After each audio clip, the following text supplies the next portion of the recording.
Deuxième interrogation. Quelle est l'origine des manifestations anti-extradition vers la Chine? Généralement, il est dit que le gouvernement de Hong Kong souhaite faire passer une loi qui permettrait l'extradition des criminels vers d'autres pays.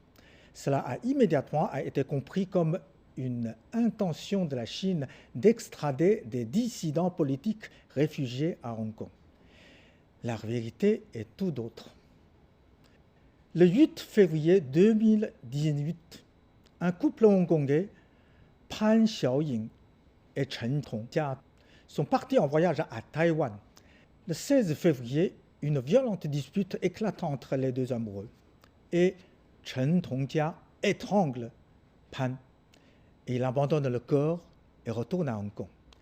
Les autorités taïwanaises ont lancé un mandat d'arrêt à l'encontre de Chen Tongjia, mais la loi hongkongaise stipule que Hong Kong ne peut juger une affaire dont le crime a eu lieu en dehors de Hong Kong.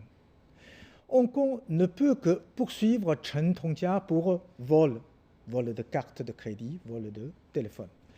C'est-à-dire qu'avec la loi actuelle, le meurtrier de Pan échappe aux sanctions.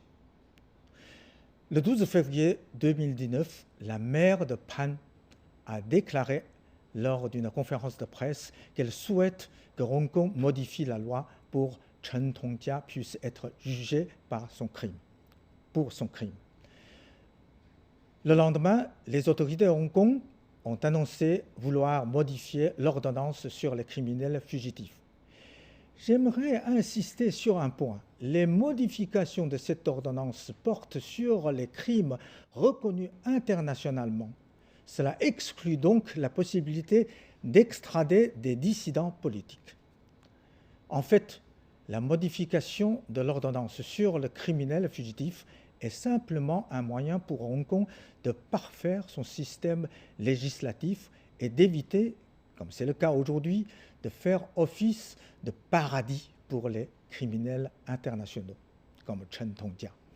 Mais la liberté a toujours clairement utilisé comme une principale excuse pour s'opposer à cette loi. C'est évidemment une excuse.